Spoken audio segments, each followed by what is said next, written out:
इस कार्यक्रम के पुण्यार्जक हैं स्वर्गीय श्री प्रेमचंद्र जैन की पुण्य स्मृति में श्रीमती पद्मा जैन, गुना, मध्य प्रदेश, श्री विवेक कुमार जैन, श्रीमती सुषमा जैन, वैशाली जैन, वैशालिका जैन, सिंगापुर, श्रीमती सुधा जैन, श्रीमती रेखा, राहुल जैन, श्रीमती नेहा, रोहित जैन, सीए, आरव, मौली, अनवी जैन, ईहा Jain, Varthaman infrastructure Mandla, Madhya Pradesh, firm Varthaman infrastructure Mandla, Madhya Pradesh. स्वर्गीय श्रीमती निर्मला देवी जैन की स्मृति में श्री रूपचंद्र जैन, श्री नरेश कुमार जैन, श्रीमती अंजुला जैन, कुमारी समृद्धि Jain, master Samarth Jain, firm Gopal agro product, CM मसाले, राजनांदगांव, छत्तीसगढ़।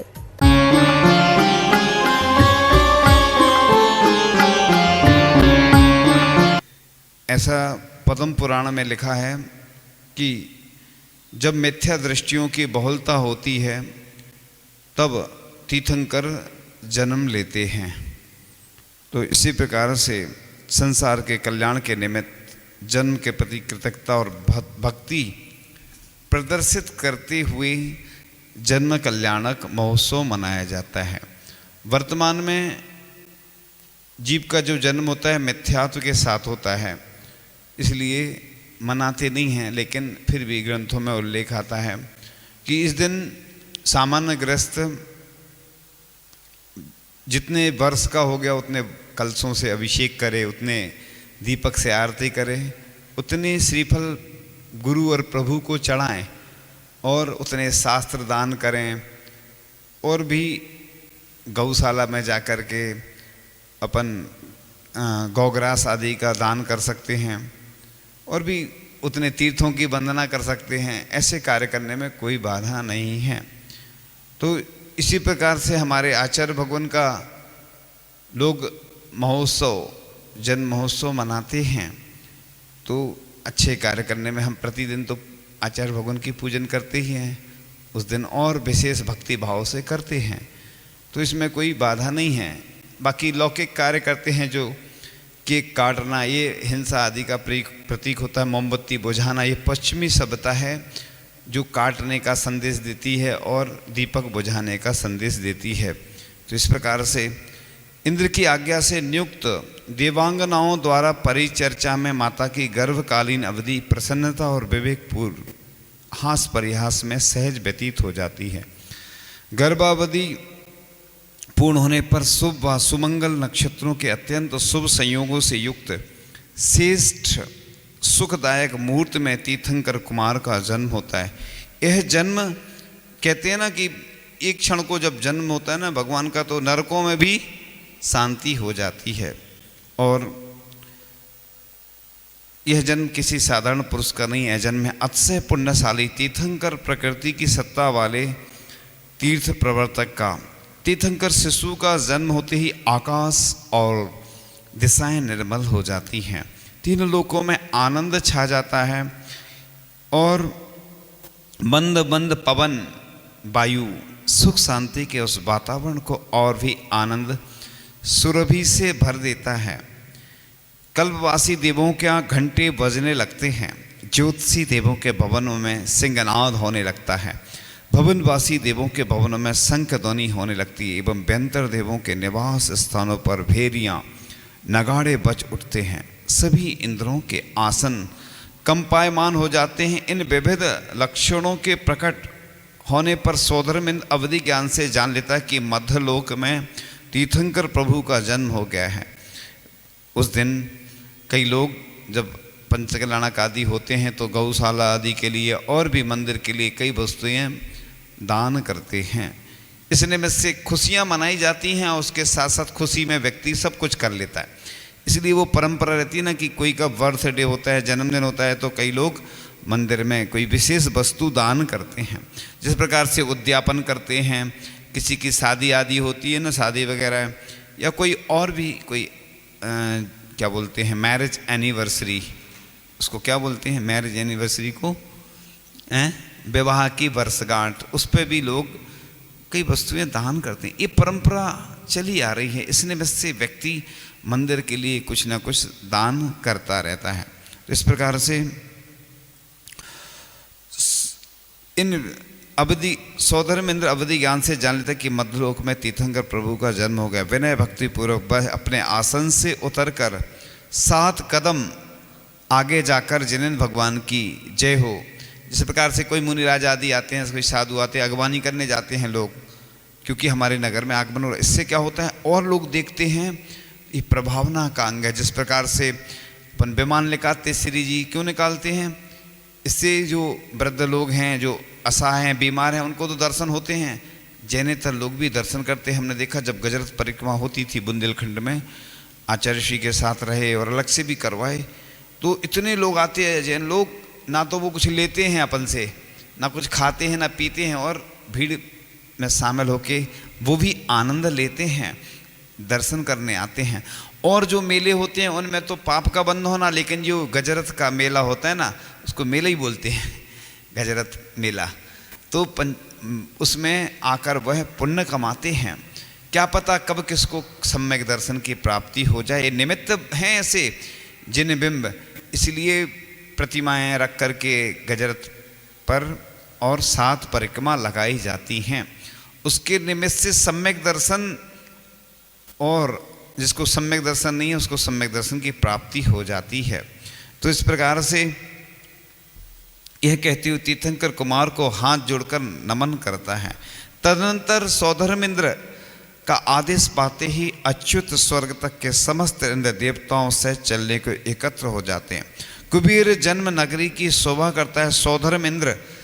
आप लोग सब देखेंगे, लेकिन हो सकता है उस समय ये सब चीज़ें नहीं आएंगी ध्यान में, क्योंकि क्या होता है, लोग व्यस्त रहते अपने रिश्तेदारों में, कोई कुछ में व्यस्त रहेगा, आभूषण में व्यस्त हो जाएंगे, घर के क्रियाकलापों में व्यस्त हो जाएंगे, तो भूल ही जाते हैं, व्यस्तता बढ़ जाती है। रात रात भर नींद न आती, सपनों में पूजन हो जाती है। ऐसा हो जाता कि सोते नहीं है लोग। हम देखते हैं कई बार तो पंडाल में ही सोते रहते लोग, क्योंकि रात भर नींद नहीं आती है। वो आकुलता, जैसे परीक्षा होती ना जब, तो परीक्षा के समय चिंता लगी रहती है, टेंशन रहती है। कुछ लोग तो जो बच्चे हैं ना, तुम कितना भी खिला पिला दो, टेंशन ही में जीते रहते, क्योंकि पढ़ाई की टेंशन रहती है। पढ़ाई की बात फिर कोई टेंशन नहीं रहती, जब सर्विस लग जाए ना फिर कोई टेंशन नहीं। व्यापारी को व्यापार की टेंशन, महिलाओं को ये टेंशन रहती है, घर के काम करना भी, जाके भोजन बनाना। और जो पुरुष वर्ग है उनको रहती है, अरे उससे इतने पैसे लेना, हिसाब लगाते रहते वो रात में, सपने में भी बड़बड़ाते रहते कई लोग, नींद नहीं आती है।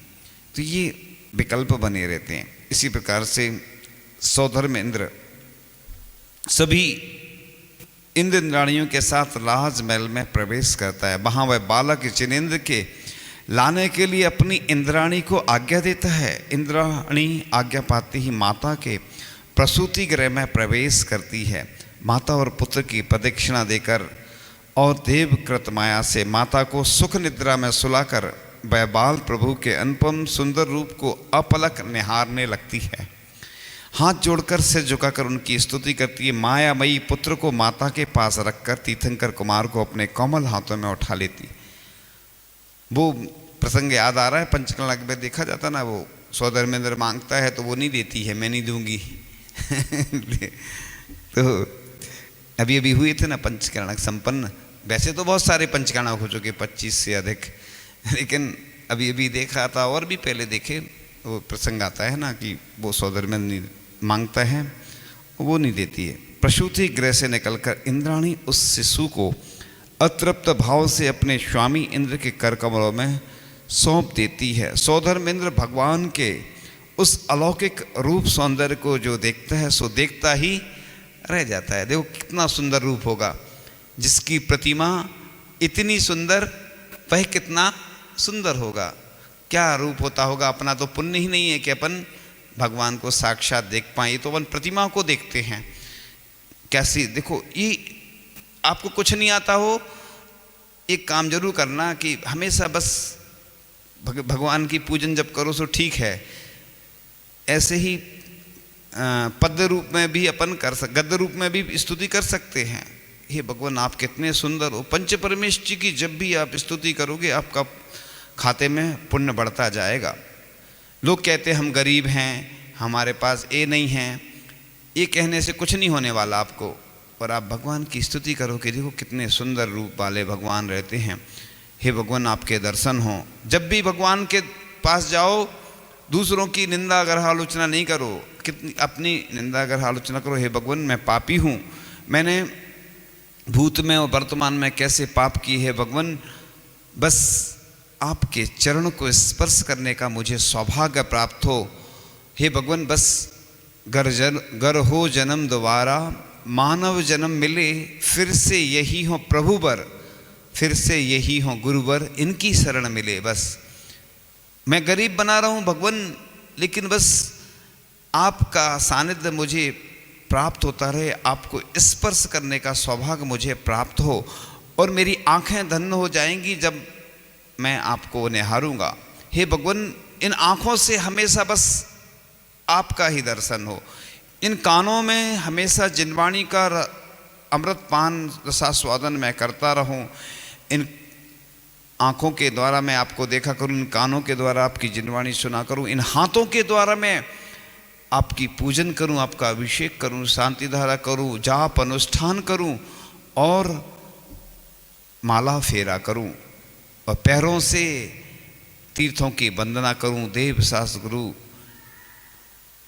के लिए मेरे कदम हमेशा बढ़ते रहें। जब भी मेरे कदम बढ़ें तो हे भगवान आपके मंदिर की ओर ही कदम बढ़ें, या जहाँ पर गुरु विराजमान हैं उनके लिए ही कदम बढ़ें। पाप कर की बारी जब भी आए तो भगवान मेरे कदम थम जाएं, रुक जाएं, ऐसी भावना करोगे तो आपके खाते में हमेशा पुण्य ही पुण्य इकट्ठा होगा। ये कितना सस्ता तरीका है। लोग कहते हैं कि जैन धर्म महंगा है, जहाँ देखो पैसे वालों को बुलाया जाता है, गरीब आदमी को तो बुलाया नहीं जाता है। और हम बता रहे हैं आपको बहुत अच्छा तरीका, करोड़पति बनना है, अगर अरबपति बनना है तो तरीका यही है। इसी तरीके से आप ऊंचाइयों को स्पर्श करोगे। तो व्यक्ति करते ही नहीं हैं, देखा देखी सब करते हैं कि बस वो द्रव्य चढ़ा रहे हैं, वो पूजन कर रहे हैं, ऐसा लिखा है शास्त्रों में, बस वही करेंगे, इसके अलावा कुछ होता ही नहीं धर्म, है ना। सिर्फ बस पूजन कर ली, आहार दान दे दिया, एक गिलास दिया, आगे बढ़ गए, हो गया काम बस। इसलिए पुण्य बढ़ाने के बहुत सारे तरीके होते हैं। ये तो पहले समझ में नहीं आते थे, लेकिन धीरे धीरे जब स्वाध्याय करो और आचार्य भगवान के वचन सुने और भी मुनि राजों आदि से जब जानकारी प्राप्त हुई तो लगा कि लोग कहते हैं कि जैन धर्म बहुत कठिन है और हम कहते हैं जैन धर्म सबसे सरल है, फिर भी लोग नहीं आते हैं। क्यों नहीं आते हैं? कुछ लोग कमाते हैं इसलिए कम आते हैं, कमाते हैं इसलिए कम आते हैं। स्वार्थी दुनिया है, इसलिए तो लोग होड़ लगाई जाती है, बोली लगाई जाती है। बोली नहीं लगाएंगे ना तो और नहीं आएंगे लोग। जैन धर्म की महिमा उसी से बढ़ती है, सौधर्मेंद्र की महिमा उसी से बढ़ती है। नहीं तो सौधर्मेंद्र की एक बोली सब में लास्ट में लगा लो और शुरू के पात्र जो बात के पात्र उनकी पहले लगाओ तो देखना आपको। सौधर्मेंद्र में बड़ा उत्साह रहता, कई लोग आते हैं, कंपटीशन सबसे ज़्यादा ज़बरदस्त कंपटीशन होता है। मैच में होता है, जैसे युद्ध में होता है, पढ़ाई में होता है, ऐसे ही इधर होता है। कई लोगों की भावना रहती, फिर बाद में धीरे धीरे धीरे महल रहता जाता, फिर बाद में मना के देना पड़ती, फिर अरे भैया बन जाओ, तुम बन जाओ। तो ऐसी स्थिति रहती है कि मतलब धर्म की महिमा स्वयं बढ़ाई जाती। अब जैसे किसी क्या मान लो आहार नहीं हो रहा है, उसको दुख तो होता है, लेकिन कई लोग बोलते हैं भैया बहुत अच्छा है, जितने दिन नहीं होते उतने दिन शुद्ध भोजन करते और पुण्य भी बढ़ता है। अगर आपको मालूम है कि फिक्सिंग वाला हो जाए काम, 4+4 है ना, 1-4 हो जाए, मतलब एक दिन में 5 मुर्गे आ जाए कोई तो बस, है ना, एक क्या हो जाए, फिर दूसरे दिन दूसरे क्या हो जाए तो लोग कहेंगे ये इसकी मच्छी है।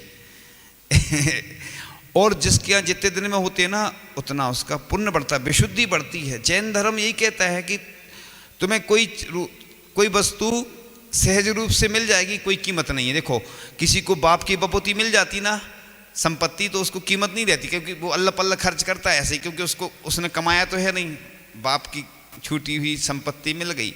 और जो खुद कमाता है उससे पूछो, वो कहता है अरे तुम्हें नहीं मालूम है, दाल क्या बोलते, दाल उसके रोटी चावल दाल के भाव मालूम चल जाते हैं जब खुद कमाओ तो।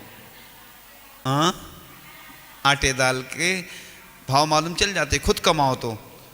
इसलिए कई लोग कोई जैसे कोई चीज़ खरीदने जाता है ना, कोई गाड़ी वगैरह या पुरानी, बोलता है इतने में नहीं, इतने में दे दो। तो बोले जिसका अभी बाप मारा हो ना उससे ले आओ तुम, मतलब क्योंकि उसका अभी छोड़ के गया संपत्ति, बोले इतना हमारे पास फ्री में नहीं देंगे, हम इतने कम में नहीं देंगे, किसी का बाप मरा हो, ऐसा मतलब कहावत चलती है ऐसी। तो इसी प्रकार से आगे चर्चा चल रही थी कि बाल प्रभु को लेकर सौधर्म इंद्र ऐरावत हाथी पर आरूढ़ हो सुमेरु पर्वत की ओर गमन कर देता है। ईशान इंद्र भगवान के मस्तक पर छत्र लगाता है तथा सानत कुमार एवं महेंद्र दोनों तरफ चमर ढोरते हैं और मंगलकारी उच्च स्वरों में जय जयकार करते हुए सभी देवगण अपनी अपनी भक्ति भावनाएं व्यक्त करते। पहले इंद्रदेव समूह के साथ गिरिराज मेरु पर्वत की प्रदक्षिणा देता है, फिर सुमेरु पर्वत के पांडुक वन की ईशान दिशा में निर्मित स्वर्ण वर्ण वाली पांडुक शिला के मध्य, ये जो अभिषेक करते ना यहाँ पर अपन लोग जहाँ जहाँ मंदिरों में, तो पांडुक शिला का आकार देते हैं, लेकिन कोई ज़रूरी नहीं है, कैसे भी बना सकते अपन कमल के आकार की। वो पांडुक शिला तो जन्माभिषेक के लिए है, लेकिन आकार दे भी दिया तो कोई दिक्कत नहीं है वैसे ही, क्योंकि वो कोई कई लोग जन्माभिषेक की आरती करते हैं, सुरपति अपने शीश इस जगत के, ऐसा कुछ वो पढ़ते हैं ना, जो वो सिर्फ जन्माभिषेक के लिए पढ़ा जाता है, ये प्रतिमा अभिषेक के लिए नहीं पढ़ा है, पहले के लोग पढ़ते थे। पांडुक शिला के मंत्र सिंहासन पर पूर्व दिशा की ओर मुँह करके बाल जिनेन्द्र को विराजमान कर देता है। पांडुक शिला के दोनों ओर बने हुए भद्रासनों पर सौधर्म व ईशान इंद्र अभिषेक करने के लिए आसीन हो जाते हैं। जन कल्याणक की महाविभूति देखने के लिए सभी देवगण भी उस पांडुक शिला के चारों ओर तदनंतर क्षीर समुद्र से देवों द्वारा लाए गए जल के 1008 स्वर्णमय कलशों से अभिषेक किया जाता है। इसलिए अपन यहाँ भी कर लेते हैं 1008 कलशों से, वही मान के कोई दिक्कत नहीं है, वो जन्माभिषेक है, लेकिन अपन कलश गिनती गिनना है। अब कई जगह और भी ज़्यादा हो जाते। एक बार सन 2016 की बात थी, एक तीर्थ क्षेत्र पर हमने सोचा ये सन 2016 है तो 1008 दूनी 2016 से कलशों से करवा दिया। वो तो गिनती गिनना पड़ती कि कलश वो ही रहेंगे, 100 कलश 108 से उसी से राउंड बाई राउंड होता जाता है। तो ये महिमा बताई गई है जन्माभिषेक की। इस प्रकार से जन्म कल्याणक की क्रियाओं में प्रातःकाल सर्वप्रथम इंद्र द्वारा प्रतिष्ठा मंडप की 3 प्रदक्षिणा दी जाती हैं। जन्मातिशय के संस्कार होते हैं। तत्पश्चात ये अब बताया जा रहा है कि क्या अपने यहाँ होता है। एक तो जन्म कल्याणक के बारे में बताया, फिर प्रयोजन का मतलब होता है कि हम यो कर रहे हैं, हम इस किस प्रकार से यहाँ करते हैं उसके बारे में। फिर जन्म की घोषणा होते ही जन्मोत्सव की बधाइयाँ होती हैं। ये जैसे कोई कार्यक्रम चलता था तो एंकरिंग होती है, एंकरिंग जानते हैं ना आप लोग, उसके बारे में बताया जाता है। अब उस समय तो सब वो रहता है तो प्रवचन में तो बोली जाती, उतना समय सीमित रहता है, उतनी सारी चीज़ें नहीं बताई जाती ना, शॉर्ट एंड स्वीट वहाँ पर। अब आहार चर्या होती है, तो अभी 1-2 बार से ऐसा हुआ कि पहले थोड़ा सा हमने बोला उसके बारे में, फिर कमेंट्री होती है ना, आदिनाथ भगवान आहार चर्या को निकल रहे हैं, ऐसा हो रहा है। उस समय हमने देखा लोग सुनते ही नहीं है, सबको लगता है कि हम पड़गाना मिल जाए। सबको मालूम है कि राजा श्रेयांश और सोम को मिलना है पड़गान, मालूम है, फिक्सिंग है, इधर की बात कर रहे हैं, भगवान की बात चल रही है। तो फिर भी लोग पड़गान का प्रयास करते हैं, कई लोग परिक्रमा लगा लेते हैं, लेकिन वो निकल जाता।